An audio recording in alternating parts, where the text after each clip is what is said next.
Welcome to On Health with Houston Methodist. I'm Zach Moore. I'm a photographer and editor here, and I'm also a longtime podcaster. I'm Katie McCallum. I'm a former researcher turned health writer, mostly writing for our blogs.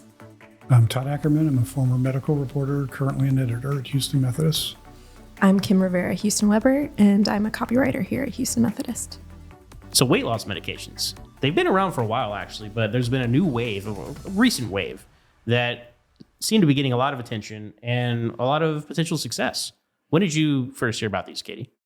I think it was probably about last summer. You started hearing about the celebrities taking Ozempic and things like that, and maybe misusing Ozempic in some ways. I think that's when I first started hearing about them. And as far as mainstream media goes, but they're not necessarily, quote unquote new in the sense that, these drugs have been around for a long time, just not necessarily for weight loss specifically. Kim and I were talking about seeing commercials for these medications because they started for type 2 diabetes. I watched a lot of TV during the pandemic, like I think many people did. Right. And it just felt like I was always seeing an ad for Ozempic. And it was a type 2 diabetes drug until, I started hearing about celebrities, and I kept seeing ads, or not ads, but on social media, be like, is this celebrity on Ozempic? And I'm like, are they? Do they have diabetes? I don't know. Exactly. Yeah. Like, why would they be? Yeah. And then that's when you're like, oh, people are taking these for weight loss. And then, I think they are now, these type 2 diabetes drugs there are versions for weight loss now. The term I've heard is appetite blockers. And have you guys heard that term? Or suppressants. Suppressants, yeah. I haven't, but for people I know who have taken them, they do not have much of an appetite. Right. Yeah, and so that makes sense. I know a couple of people on them as well, and that's always described to me. Like, oh, it's like an appetite blocker. So because seeing these commercials, you see so many, commercials, medication drug commercials, and they all kind of, people are walking around and there's sunlight and butterflies in a field, and you never know exactly what they're about. But you're doing the research for this, I'm like, oh, Ozempic, that's what this was for. Yeah, I did it's funny. When we started hearing about them last summer, I wrote a blog post about them, just answering kind of some common questions. And I didn't realize they were type 2 diabetes medications being repurposed for weight loss. And those are always like really interesting stories to me because it's cool. When you find out that a drug has a benefit that's not the benefit it started with. So they kind of have a cool story too, I would say. Like the history of them is pretty neat as well. But they've certainly transformed the landscape. It seems like a lot of people are on them these days, a lot of excitement about them. Yeah, and it probably seems safer to work with a physician on your weight loss regimen versus, because when I think of weight loss medications in air quotes, I guess, I think about, trucker pills that are basically just speed that are geared to say, you're going to lose weight. So I don't know. I think those were kind of some of those early pills too, back in the 80s where, not safe and, are not around anymore. No. But then there's these various supplement iterations that's kind of try to do the same thing. And I agree. I think weight loss has become very overwhelming. Of course, there's diets, there's wellness hacks, there's supplements out there to try. And so I think the medications, Todd, I agree. They really have changed the landscape. And that's what we're talking about today, right, Zach? Yes, we talked to Dr. Garth Davis. He's a weight loss surgeon and bariatric surgeon here at Houston Methodist, and he prescribes a lot of these weight loss medications to his patients, and we had a very informative conversation about it. Thank you for joining us, Dr. Davis. Happy to be here. And tell us a little bit about what you do as a bariatric surgeon here. So I am a weight loss surgeon. I'm also board certified in medical weight management. I also specialize in nutrition, so I kind of attack obesity from all fronts. And I'm the director for the Center for Weight Management, where we have a complete crew of people that attack obesity from multiple different venues. We have specialists in exercise physiology. We have specialists in dietary management, registered dietitians and nurse practitioners. And we have behavioral therapy specialists so that we provide our patients with multiple ways of approaching the problems with obesity and weight management. Medications. Before we kind of really get into it, how much of a game changer are these drugs? These relatively new drugs when it comes to weight loss. These are new drugs. There's been many drugs for weight management over many years, and they have been ranged from effective to dangerous, and some have come and gone. Some have stayed around. I mean, we had medications before this. I think people are a little bit surprised that all of a sudden it's like, oh my God, we have a medication. We've had medications. These ones do perform better than the ones that we had. But I mean, look, it's a game changer in that, so many people in this country are overweight. So many people are actually in the obese category, and we really haven't had a good solution besides surgery for many, many years, which surgery works extremely well. But for some people, they don't qualify for surgery. For some people, they can't afford surgery. And for some people, they don't want to get surgery. And so this is finally a really good option for them. And do you think that this new wave is really broken through because of the results as opposed to ones from the past? Yeah, I think that the results are definitely driving a lot of it. I mean, the results are, the media will hype them up higher than what, you actually experience in a clinic setting. But the results are definitely better than what we were getting before. You also do bariatric surgery. What would you say is compared to taking weight loss medication? Like, what's more effective? What's more popular? Like, what are your thoughts? More effective is it's clearly the surgery. I mean, we're happy with the best weight loss we've seen so far has been 22% in the SURMOUNT trials looking at Mounjaro. But, a sleeve gastrectomy is about 27%. A bypass is about 32%. So it's a lot more. And the surgeries, these are going to be long-term solutions for the most part. There's people that gain back weight, but when you look at some of the long-term studies, there was a recent really good comparison of 4 randomized controlled trials utilizing surgery long-term, and these were in diabetics. And diabetics, by the way, tend to lose less with the medication. So with the Wegovy, we know it's down to about 15% weight loss. But they found that in long-term studies, we're talking over 10 years, the weight loss surgery still had significant amount of weight loss, more than what we would see with the medications, and that's 10 years later after these surgeries. So the surgeries tend to be longer lasting, obviously, and more effective. The other thing with the surgeries is that, well, first of all, there's a new surgery that we're doing called the single anastomosis duodenal switch. It's also called the SADI procedure, and that's getting there was a study that just released 10 years out with 36% weight loss at 10 years. Well, what does that entail? So it's a combination of a sleeve gastrectomy. So we're taking out part of the stomach to make the stomach smaller. And then we're bypassing a considerable amount of the intestine so that we're sending food to the lower part of the intestine faster. So we get that GLP-1 effect. Okay. And we don't absorb as many calories. And so it is an exceedingly successful surgery with an exceedingly low complication rate. So the SADI, while medicines are evolving, so is surgery.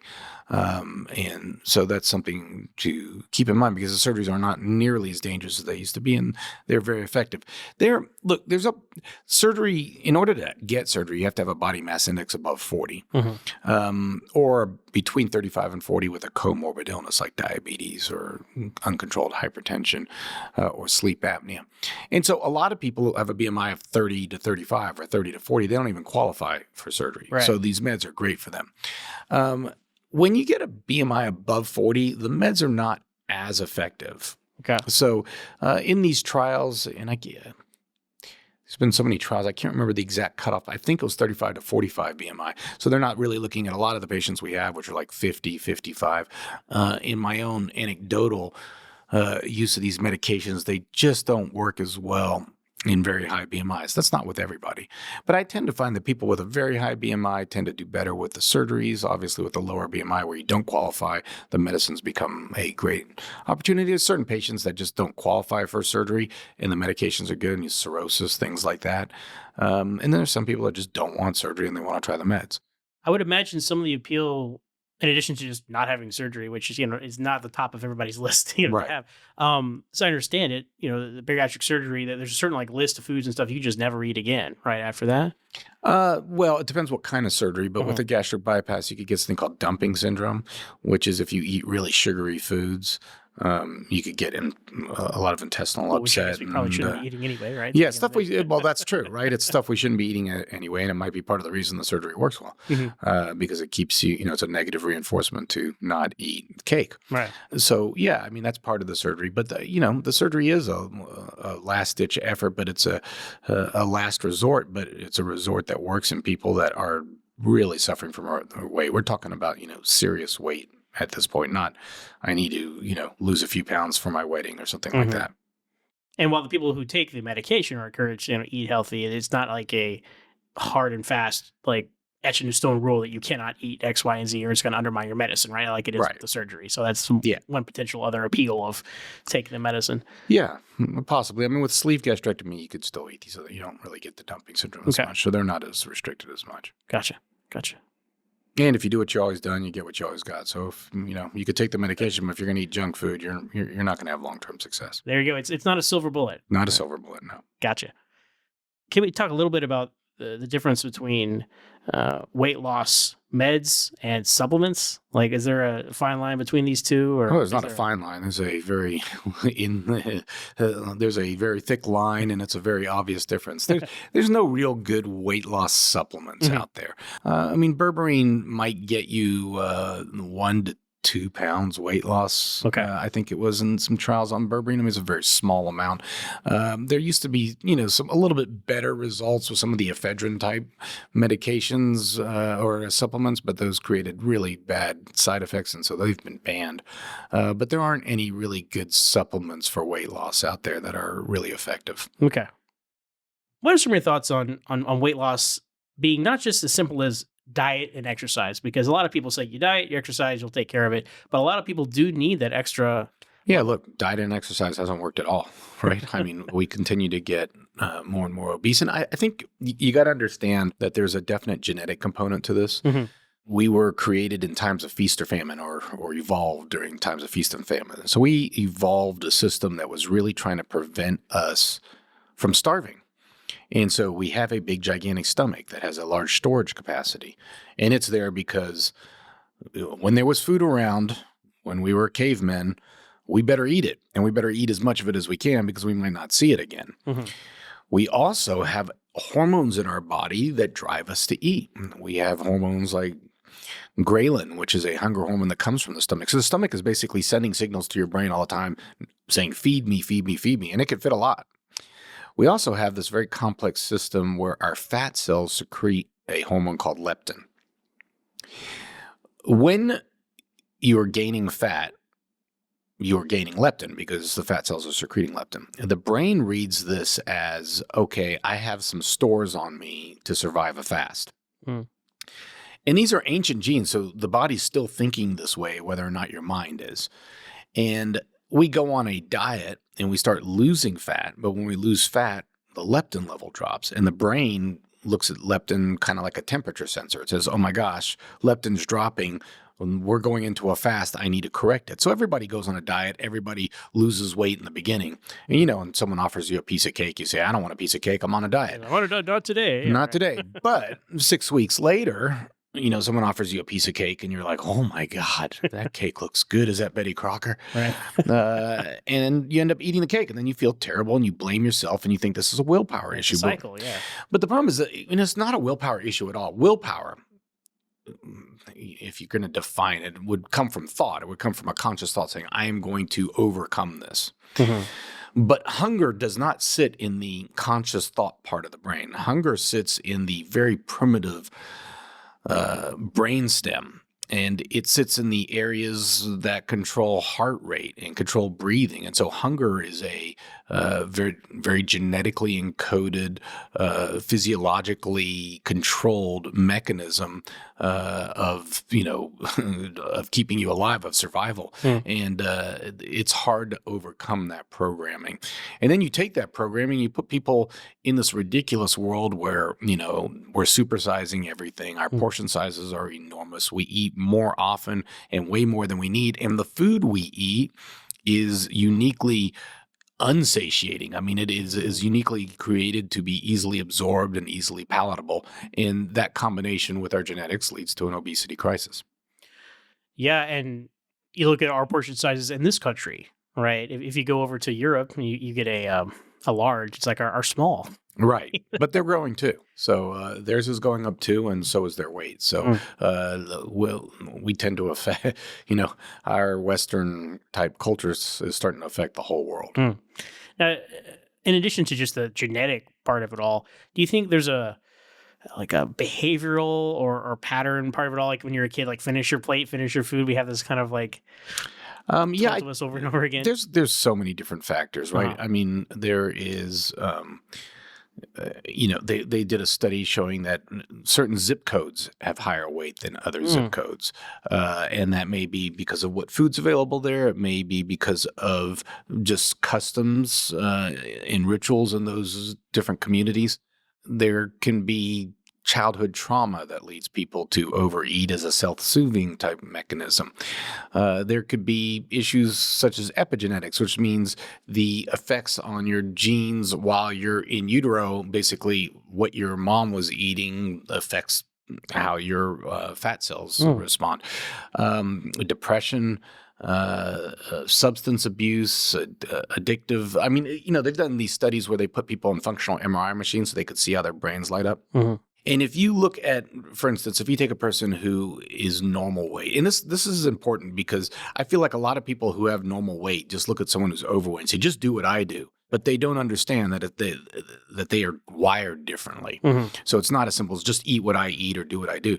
So they took people, if you take a normal weight person and you show them something like a cheeseburger, their brain lights up but not it doesn't light up as like, oh my God, I need that. But you show it to someone who's overweight and their brain lights up in a physiological pattern that says, oh my God, I need to eat that right now. Likewise, they looked at dopamine receptors through the brain. Dopamine's kind of our pleasure chemical in our brain.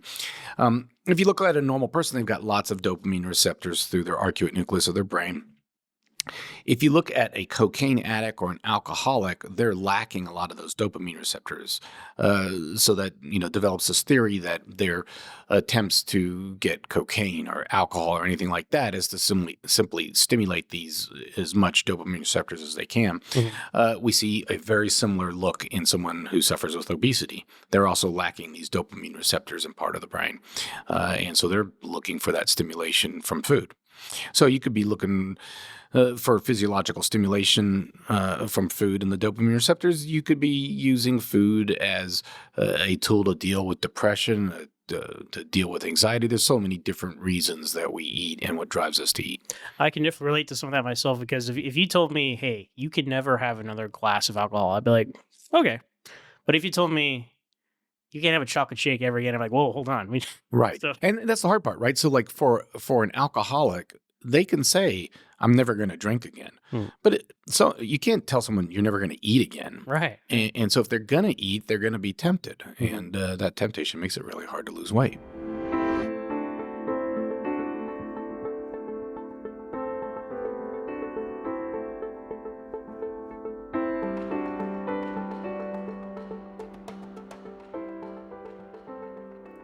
Weight loss pills, also called diet pills, are nothing new. But their history isn't just long, it's complicated. Safety has previously been an issue. The FDA stepped in to ban or withdraw several early iterations, some of which were seriously unsafe. As a result, the agency imposed guidance to ensure more rigorous testing and review of weight loss medications in the late 1990s. This reduced concerns over safety, but the effectiveness of these pills left much to be desired. Weight loss supplements have made the story even murkier, growing into a $2 billion industry as people have searched for alternative ways to lose weight. Plenty of products, from natural fat burners to water pills, are claimed to help, but their effectiveness and safety aren't regulated by the FDA. Add to that the ever-growing list of diets to try these days, from keto to Whole30 to juice cleanses, and the newer weight loss trends you hear about on social media, like lettuce water, and even laxative misuse. It's no wonder that so many of us don't know where to start when it comes to weight loss. That's why it's best to let the experts help. If you're looking for help losing weight, talk to your doctor.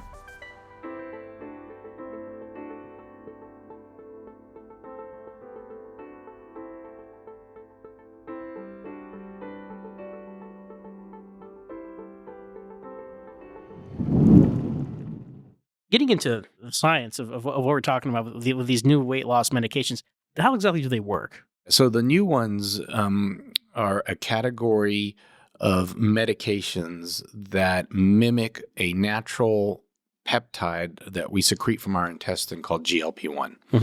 And so this started, funny enough, so with gastric bypass patients, for instance, when you get a gastric bypass, your blood sugar gets under control very, very quickly. And there were a lot of questions as to why that happens. And in the studies, they found that because with a gastric bypass, we reroute the intestines, we send food to the lower part of the intestine faster. There are cells in the lower part of the intestine called incretin cells. They sense food. And when they sense food, they secrete a peptide hormone called GLP-1.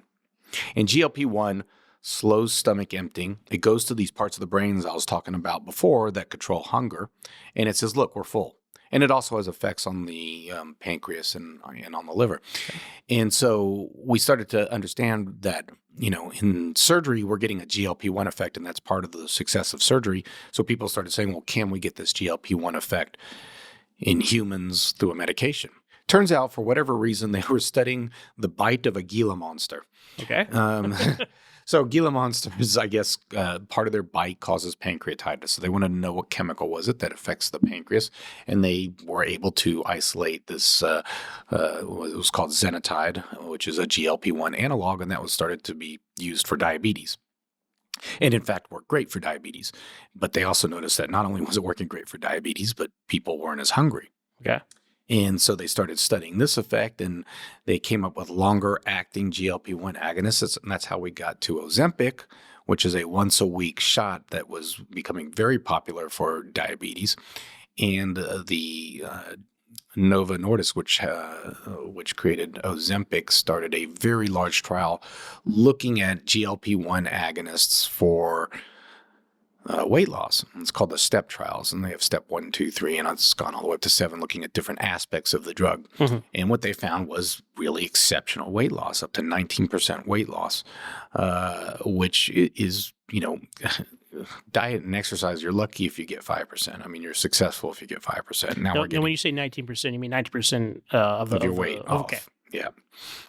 Which is a really significant weight loss. We consider 5% significant, so 19% is like really, really good. Mm-hmm. And they've had some long-term studies.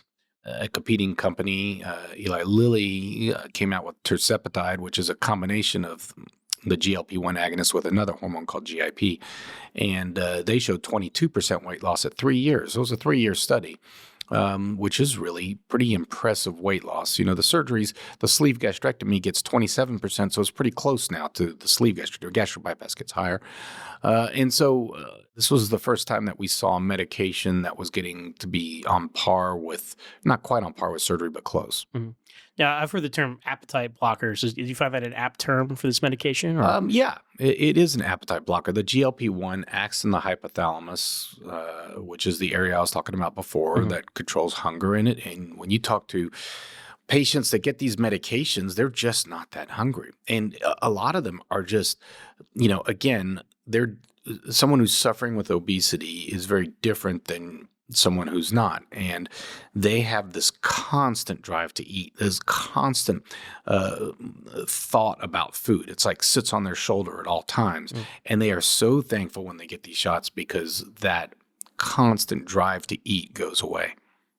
Now, you mentioned the 19% weight loss, and that's the highest number of it all. That's the highest for Ozempic or Wegovy. Okay. It goes down lower if you're diabetic. It tends to go down to about 15% weight loss we see with patients. And you said there were some long-term studies. Now, do we know how long that you didn't have to stay on it? Like, is this a permanent? Well, if you look at when these studies finished, people started regaining weight almost immediately. Okay. In one of the trials, they gave people Wegovy. And then I think it was at 22 weeks. I can't remember correctly, but I think it was 22 weeks. They gave one group a placebo. So they didn't know they were getting a placebo now, right? They're still doing the shot. They were losing weight. They were on this constant weight loss. Half the people then start using a placebo and the other half continue on Wegovy. And you see the group getting placebo immediately start regaining weight while the Wegovy group keeps losing weight, which goes to show you that this is really working. Yeah. The placebo starts gaining weight. But the other thing it tells you is that, well, what are we going to do then? Because do we have to stay on these medications forever? Exactly, yeah. And that has not been answered. There is a considerable argument and discussion about this. There's some people that look at it that say, look, like for cholesterol, we stay on the medications forever. For blood pressure, we stay on the medications. Is this going to be a medication that we stay on? And it may have to be. I like to look at it like I'm going to use this as a tool to get weight off, to teach people once they're. It turns out that you can stimulate GLP-1 naturally. Mm-hmm. But you got to eat a diet very different than the diet we eat. So the GLP-1 effect, this whole idea that we have these cells in part of our small intestine that secrete this hormone called GLP-1 that has become such a miracle that all the drug makers are after. You could actually secrete it normally. It's called the ileal brake. And the idea is when food gets to the distal intestine, these cells say, okay, we've gotten the food, we don't need any more. And they secrete GLP-1 and that slows the stomach and you're not hungry anymore. So how do you stimulate it naturally? Well, there's multiple food substances that can do that, especially greens, like spinach, dark greens. These greens have something in them called thylakoids, and thylakoids are in the chloroplast in the green. Thylakoids actually block our ability to break down fat, so that fat goes further down into the intestine and then stimulates these cells that secrete GLP-1. So dark green vegetables are really important. There's some other things like certain kind of berries can do it, like barberries. Barberries have something in it called berberine. On TikTok, everybody's talking about berberine as the cheap way of doing GLP-1s. They help. They're not the same. They're not quite as good, obviously, as the medication. Right. But eating a healthy, high green diet will stimulate this GLP-1 over time. So a high fruit, vegetable, green diet will do that. No, that's interesting. That, correct me if I'm wrong, but the way you're seeing the best long-term use of this drug is to get some progress, right? So from a patient to lose some weight, they take this for a while. Then during that time, kind of retrain them in a certain way. I teach them how to eat so that they can get the same satiety that they're getting from the medication. But that hasn't been studied. Okay. What is my technique going to be successful? I don't know. We're going to have to see over time. Right. My feeling is that diet and exercise has not worked for many, many years. It just hasn't worked. There's all these people online, just do it my way, do it my way. And so many trainers and online pseudo experts. But what we do is a lot of those pseudo experts these days. Yeah, a lot of these pseudo experts. And what pseudo experts don't do is they don't track their outcomes. They don't see how their patient or client or whatever is doing a year later or 2 years later. And that's what we're interested in. And so we need more long-term results to see if you can lose the weight. Because remember, when they're losing the weight, they are losing their leptin levels. And the GLP-1 is counteracting the drop in leptin in the brain. But once you take that GLP-1 away, you've got a body that's got a lower leptin than it used to have before. And is that going to make the brain make you regain weight? And we don't know that. The other thing, and you probably hear this a lot in the media, is that there is a loss of muscle mass with the GLP-1. It's not really that the GLP-1 is causing muscle mass loss. It's causing you to eat less. And when you eat less, you lose muscle. Right. But that does affect metabolism over time. So now we're making someone, or we're dropping someone's metabolism over time, and then we're going to take away this medication. Now they got a slow metabolism and a rising hunger. That's a recipe for failure. Right. So do I think that stopping the medication is going to be successful long term? I actually don't. Okay. Not at this point. Yeah, and we're such early stages. We just don't know. We just don't know. Yeah. But this is ultimately an elective drug, as I understand it, right? For the most part, or aren't all drugs are elective? You get high cholesterol; it's elective whether or not you take it. Right. But I guess my point is it's not something you want to tell someone. Okay, you're going to be taking this the rest of your life. Not yet. Yeah. But it maybe we get to that point. Okay. Because we know that obesity is it foreshortens your lifespan, and we know that these medications, we're just starting to test them. But there was an interesting study recently, I think it was the New England Journal of Medicine, looking at these GLP-1 analogs and heart disease, and it greatly reduced cardiac morbidity and mortality, as well as improved heart function in people that had CHF, congestive heart failure. So these medications, and of course, these are diabetic medications. So they do a great job for diabetes. We know they're doing a great job for the heart. They might even do a great job for cancer, since obesity is a big risk factor for cancer. So we might find that these medications do such an amazing job at so many different disease processes that, we do start to recommend them long term. Yeah, that makes a lot of sense since there's such a correlation between, obesity and, heart attacks and stroke and other things like that. It makes a lot of sense that this would help across the board like that. Exactly. Absolutely. Now, as far as how you get the drugs, Ozempic, for example, is it available now in pill form? Well, there is an Ozempic called Rybelsus that's available in pill form, but it's not very good for weight loss. Okay. That's more for diabetes, and you can only get it for diabetes, so you can't get it. It's not indicated for weight loss. So then injection then is the injection is the typical way to go, and there's several different medications out there. So there's many for diabetes. There's Trulicity, there's Byetta, Victoza. So there's different trade names and variations of this GLP-1 analog. When it comes to weight loss specifically, they have rebranded Ozempic as Wegovy. So Ozempic and Wegovy are the exact same thing, called semaglutide. Okay. And if you are a diabetic, the insurance company will pay for it as Ozempic. For most insurance companies will pay for it as Ozempic. If you don't have diabetes and just looking to use the medication for weight loss, then you have to have a insurance company that's prepared to pay for Wegovy for weight loss. And some do and some don't. You just have to go to your individual provider. Mounjaro is the new one, the new kid on the block, which is the GLP-1 mixed with another hormone called GIP. And Mounjaro has even better results than Wegovy, but right now it is not FDA approved for weight loss, even though they've completed several trials called the SURMOUNT trials, and it's proven to be extremely effective. It is yet to be FDA approved. So for right now, to get Mounjaro, you could only get it if you're diabetic or if you're willing to pay a really large cash price. It will probably be FDA approved soon, and it'll be the same thing. Does your insurance company cover it? And that's what we'll have to see. And then the other option are these compound pharmacies that are trying to emulate or replicate the chemical on their own. And there are several companies, for instance, in Houston that do this. The problem with this, the FDA put out a warning to everybody not to use these because they're not supervised. You don't know what you're getting. I think there are some companies that do a very good job that are reputable companies, and you can get the medication for a lot cheaper than if you paid cash. But it's true that you just don't know what you're getting. Okay. Now you mentioned the cost.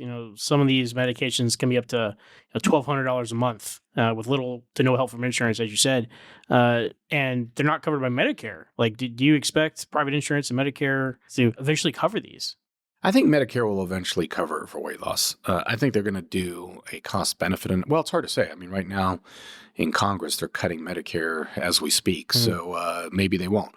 I think if you were to do a cost benefit analysis and you were to actually carry this out a while so that you looked at the cardiac events and the diabetes risk reduction and all that stuff, you might come to the conclusion that this is cost effective long term.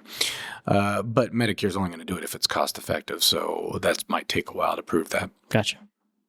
What are some of the most prevalent side effects that you've heard from your patients? Right. So one of the effects of GLP-1 is to slow intestinal function. Right. So remember, I call this the ileal brake. And the ileum being the terminal part of the intestine that secretes the GLP-1. And so we call it the ileal brake. Well, that brake causes the stomach to slow down. If the stomach slows down and you have eaten and the food's not going through, you can get nausea, you can get vomiting, you could especially get reflux. Some people with heartburn, this could be a real bad drug. It can make it much worse.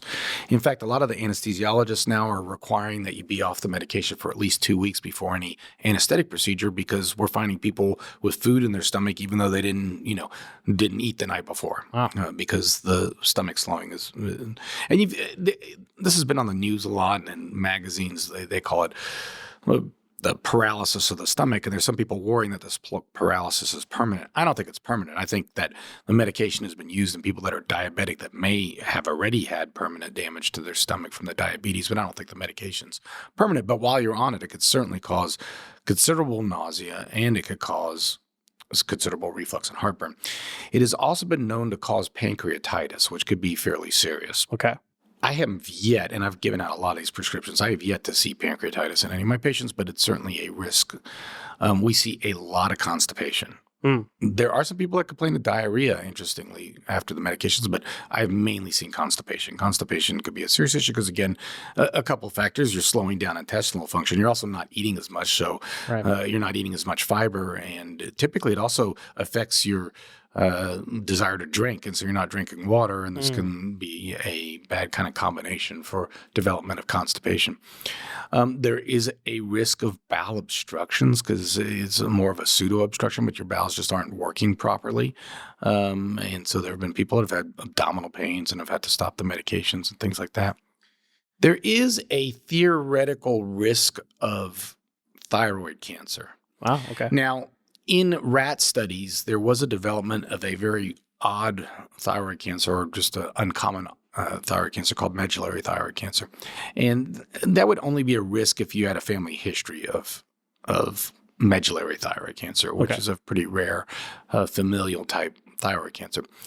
There was a study that suggested that there may be more thyroid cancers, even the normal thyroid cancers in people on GLP-1s. But in that study, they were looking for this. They were ultrasounding thyroids and stuff, which we don't typically do. And they were probably finding some incidentally. And it's hard to say whether that's a correlation or causation. It is probably more correlation than causation. And it may not be related either. So I just don't think the studies are that good. And in fact, in a recent study, when they were looking at it, there was more risk of thyroid cancer just from insulin than there was from GLP-1. Wow. And so I think the thyroid cancer is probably a bit of a red herring. It's not a real risk, or if it is, it's a pretty low risk, and the risk to benefit ratio still favors the medications. And then there's, some other things. You're losing muscle mass, so your metabolism's going to slow. I mean, these kind of factors. When you lose weight, this can affect your gallbladder, and you could get gallbladder stones. Yeah. Okay. So that could be a risk. Hair loss from significant amount of weight, but that usually comes back as your weight stabilizes. But those are the main risks. Yeah. Seems, with any drug, right, you're going to have that big list of potential side effects, and it affects everybody differently. And, it's just, you got to weigh your pros and cons about what you're willing to give up to get something else. Yeah. And we don't, we see some people complaining of nausea. We definitely see constipation, but that's mainly what we see. Gotcha. Is there anything more you can speak to about this decreasing other cravings, like maybe alcohol? Or... Yeah, I mean, they're looking at it now for, people wanted to study it for depression. People want to study it for addiction. I know several people that have had problems with addiction that are on this that think that it's definitely helping with their addictive cravings. That's not been formally studied yet, but it's certainly something that will probably be looked at in the future. Okay. Is there any concern that when you get on this drug, the patient will be like, okay, well, I'm on this now. I don't need to pay attention to my diet or exercise. Yeah, this is a huge problem because you got to understand these trials that I am telling you about, the Surmount trial and the STEP trials, these trials on these medications were done in very controlled settings. And it was the drug company's best interest to make sure that these patients are successful. So these patients had very good teaching, right? They had dietary intervention, they had behavioral management, they had exercise counseling. Wow. And so these are people that are being followed very carefully, and that's how they're getting this number, this 19% or 22% if you're looking at Manjaro. That's how you're getting that much weight loss. It's still better than the placebo group that was also getting that, but the placebo group did lose weight in these trials. Okay. So there is an effect to lifestyle change. It's just not as good as lifestyle plus the medication. Right. But there were lifestyle changes with the medication. The problem I see now is that everybody is prescribing this medication. And there's dermatologists, there's plastic surgeons, there's all kinds of people prescribing this medication, even family practice doctors, but they're not giving the patient any lifestyle information. So they're like, take this medication and go on your way. Wow. And that's almost guaranteed to get you a pretty poor outcome. You may get some weight loss, but it's not going to be these great numbers that we're seeing in these trials because these trials were a combination of lifestyle with the medication. Well, we all know how it is. Even when we're given proper instructions, sometimes they're ignored. So they're If ignored. you're not even getting the proper instructions, then you're just out there floating in the wind. You're just doing what you've always done. Yeah. And you do what you always done, you get what you always got. That really covers most of what I had. Last question though for you: food, eating. It's one of life's pleasures. It's one of my pleasures. Yeah, sure. I enjoy it. And the patients who benefit from these drugs, in addition to losing weight, they might need them to avoid serious disease. But realistically, We talked about the dopamine effect and all that. Should they be ready for food to like not be as pleasurable for them anymore? That's a good question. And I really haven't had anybody complain about that, but they do have a different relationship with food. They don't feel the same drive towards it. It just doesn't affect them. And so does it make food less enjoyable? Boy, you'd have to ask the patients that. That's not exactly the wording of the questioning I do with them. They seem very happy with whatever the situation they're in right now.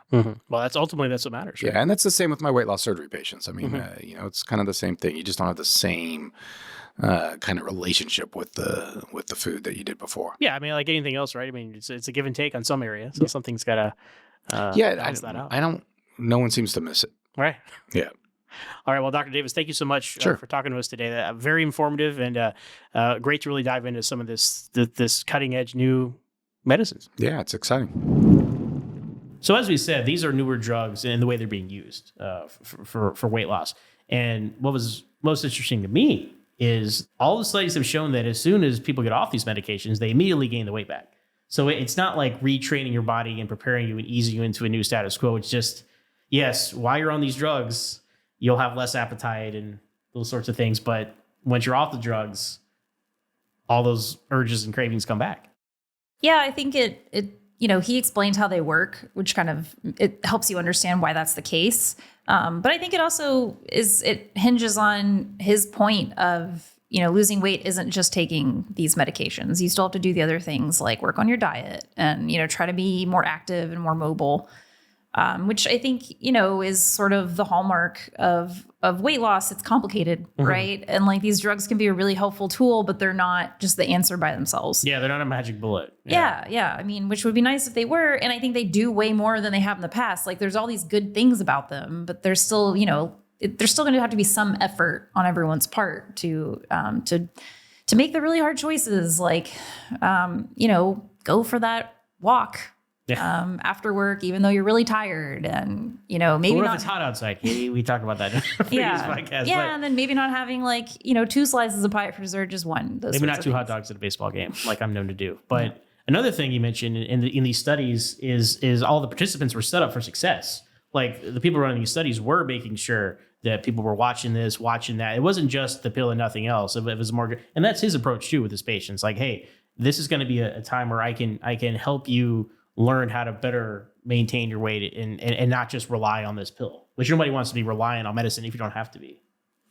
Yeah. And, I think the idea that you may have to be on the medicine to keep that sustained weight loss, I thought it was interesting that, he likened it to taking a blood pressure medication or something that helps lower your cholesterol, that it's a tool in the toolbox to help you stay as healthy as you can be, which, I think is interesting, especially when you compare it to something like weight loss surgery, where, if you don't want to have surgery, I think, maybe taking a medication longer term is the right call for you. Right. And, for the surgery, because he does a lot of bariatric surgery, there's certain criteria you have to meet as a patient. And if you don't meet those criteria, well, this is another option for you.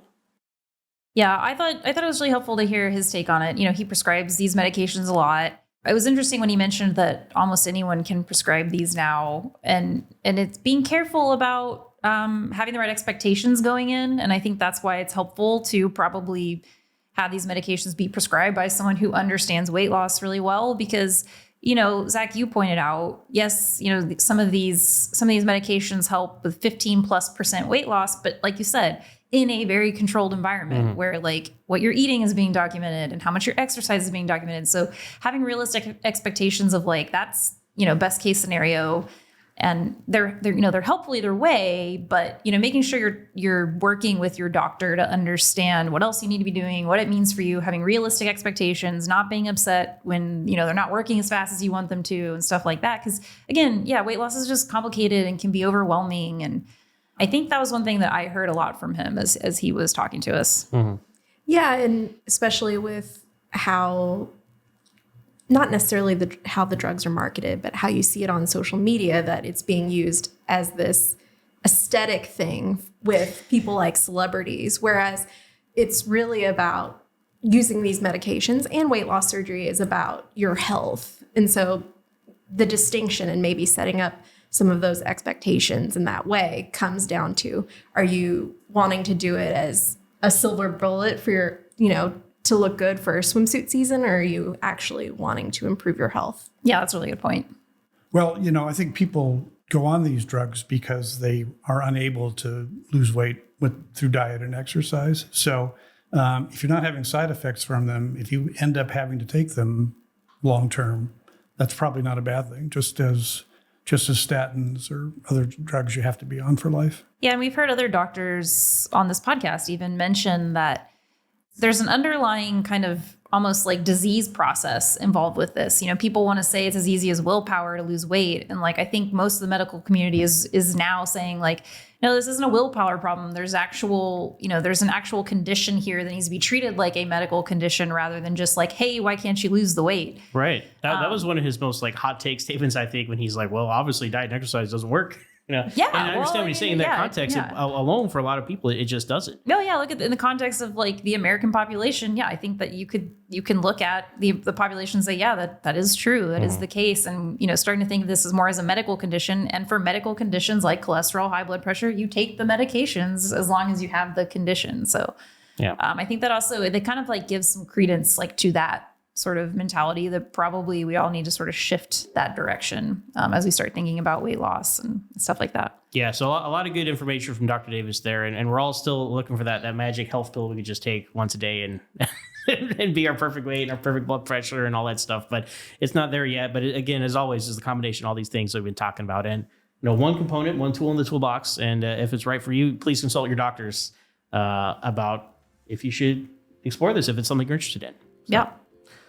And obviously, we record these interviews a little bit in advance of what we're doing now. And literally the day after we talked to Dr. Davis, tirzepatide, which is called Mounjaro, used as a diabetes medication, was approved.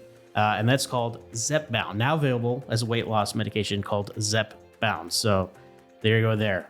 Medicine, always coming out, always evolving, breaking news there as far as this podcast goes. So that's going to do it for this episode of On Health with Houston Methodist. Please share, like, and subscribe wherever you get your podcasts. And until next time, stay tuned and stay healthy.